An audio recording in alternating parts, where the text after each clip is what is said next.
In section 3.5, we're going to talk about the measures of the angles inside a triangle and an exterior angle measure as well. So we're still going to be working with angles. The reason this is put in this chapter is because we're going to prove it based on what we know about parallel lines being cut by these transversals or these slicers. So let's go on and take a look at our next page here. First of all, we're going to do a little bit of review before we start of what we should know leading into this section. So I've got a couple lines, A, B, and C, D. And the first thing I want to know is what kind of angles are angle number 9 and angle number 11. And I would challenge you to try to determine that on your own. Angles number 9 right here and number 11. Says are what type or what kind of angles. And you'll notice that angle 9 and angle 11, if I ignore angle C, or sorry, line C, and I just look at these, they're in the same spot in their clump of 4. They're both in the upper left. And these are called corresponding angles.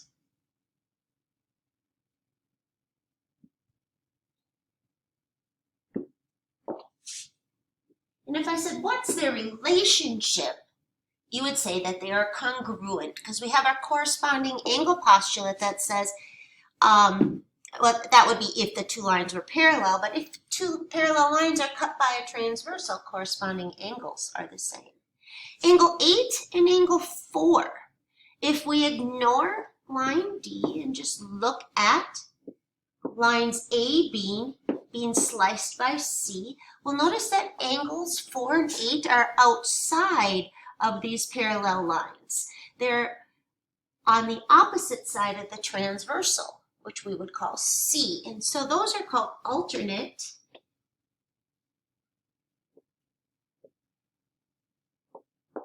exterior angles.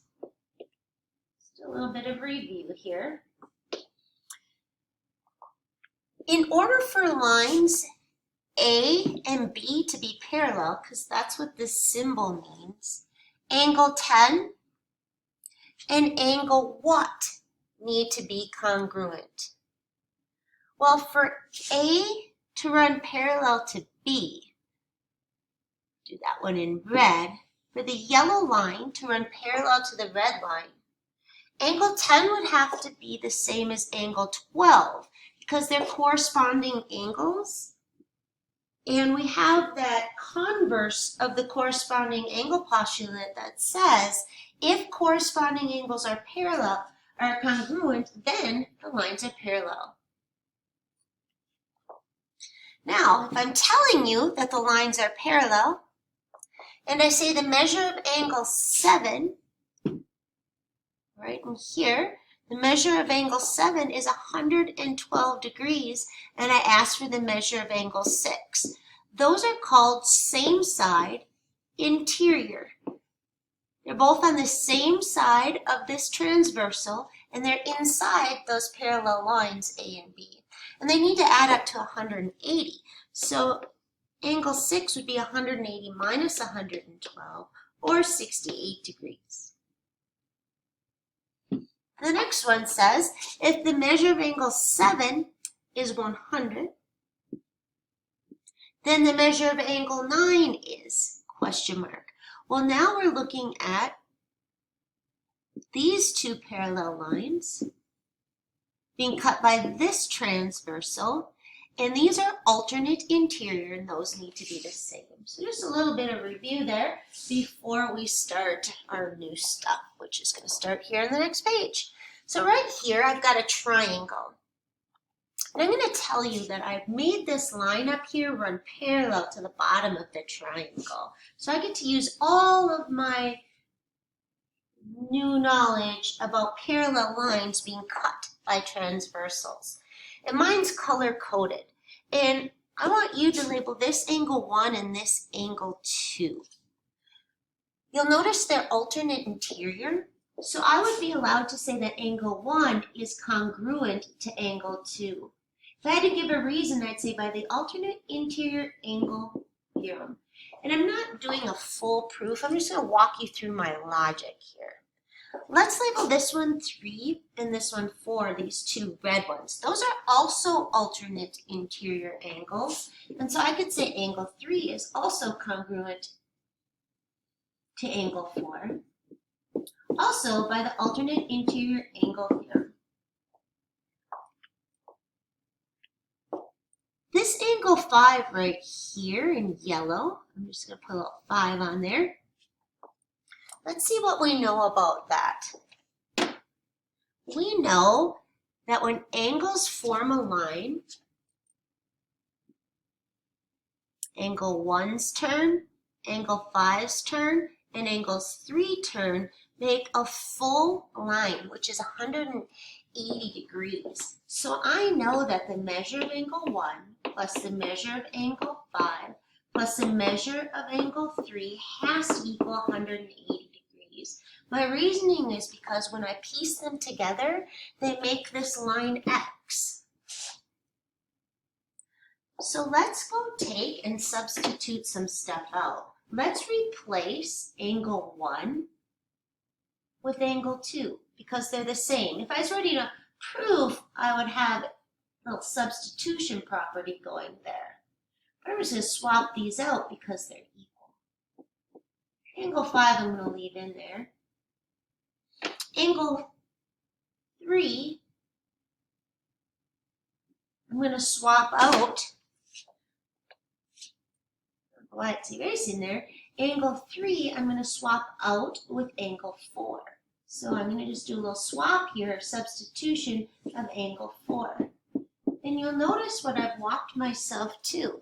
The measures in this triangle, angle 2, angle 5, and angle 4, have to add up to 180 degrees. And that's called the triangle sum theorem. That's not a full proof. That was just some logic as to why it works. But the triangle sum theorem says that the sum, which is what we get when we add, the measures of the angles in a triangle is 180 degrees. So over here in our picture, we have the measure of angle A plus the measure of angle B plus the measure of angle C has to equal 180. So if you know two of them, suppose I put a right angle marker in there and a 50-degree right here, I can find the third one by just saying, well, I know that the 90, because I put the box in there, plus the 50, plus my measure of angle C, let's call that X, has to equal 180 degrees. We can really just take the 180 and subtract off this 140 that I already know is in the triangle. And I get X is equal to 40 degrees. So when we have a triangle and we're working with the angles inside of it, or the interior angles, we know that they have to add up to 180 degrees. So 27 plus 82 plus the measure of angle T, I'm going to call it X, has to equal 180 degrees. So to solve that, really what I can just do is say, well, how many degrees do I have accounted for in that triangle? And I have 109. How many more would I need to add to get up to 180? So really, I just do 180 minus these two. And when I subtract off that 109, I'm left with 71 degrees for the measure of angle T. So if you know two of them, you just add them up and then subtract them from 180. When we have these algebraic ones, we do it very similarly. What do I know about the angles inside a triangle? That they have a sum of 180 degrees. So I'll just set the sum of all these angles equal to 180 degrees. I'll combine my like terms at 8x's, 3x's, and 3x's for 14x's. I have a minus 1 and a plus 4 for 3, up 9 for 12. A little algebra here. I need to attack that x, so let's subtract 12. I'll get 14x is equal to 168. And what will that be? If I divide 168 by 14, it looks like I'll have a 14 and a 28 and a 12. Looks like x is equal to 12. Now keep in mind, if it asks me for what the measures of the angles were, I'd go plug this back in. But for now, we'll just solve for the variable. All right, now on this one, I've got 3 triangles going. I've got the big one that BD has sliced into 2. So I need a place to get started here. And when you're on your worksheet, I'm going to tell you right now, so I'm going to stop, and this will be one of the questions. You need to go find the triangle in which you already know 2 measures. That'll always get you started. So I can't get Z right now. I can't get Y right now. But I can get X because it's the 3rd triangle in this left-hand triangle. So I have 59 degrees plus 43 degrees plus angle X has to equal 180. So put that in your brain on your worksheet. When you don't quite know where to get started, go to where you know 2 angles inside of a triangle, and that'll get you rolling. So I'll have 102 when I add those up, plus the X, and again, I'm in this triangle right over here where I already knew the top and the bottom left. They were 43 and 59. I'm adding them up. I need to have a grand total in that triangle of 180. Now 180 minus 102 is 78 degrees. So now I know that angle X has to be 78 degrees. That allows me to hop into this other triangle because angle X and angle Y make a line together. So my 78 and my Y has to equal 180, which means Y has to equal 102. Okay, so back on here, this was 78 because these 3 had to add up to 180. This one's 102 because these 2 have to add up to 180. And now I'm in my right side triangle there, and I know 2 of the angles. I've got the 49 at the top, right here, plus the 102, right here, plus my last unknown angle Z. So lots of stuff adding up to 180 degrees today. So what would that give me? 151 plus Z degrees is going to have to equal 180. I'll subtract that 151 and get a 29 for Z. So what's going to happen on your worksheet is you're going to have kind of triangles split up all over the place. And I really want you to remember that to get started, you have to say, where do I know 2 angles? And the answer to that is right here and right here. So I was forced to start by finding X. All right, our next theorem is called the exterior angle theorem. And it says that the measure of the exterior angle, right here, angle 1, is equal to the sum of the remote interiors. Now, by remote interior, what that means is it's the ones that are not adjacent. So it's not this guy, it's those 2 across from it. So there's 3 interior angles here. Angles 2 and angle 3 are called the remote interior. So we get to say that the exterior is equal to the interior plus the interior. And those are the ones that aren't adjacent. So let's write not. And remember what adjacent means. Not like right next door. They're across the way. Okay? So that's our exterior angle theorem. It's nice and easy to use. What is the measure of angle 1? Angle 1 is an exterior angle right here.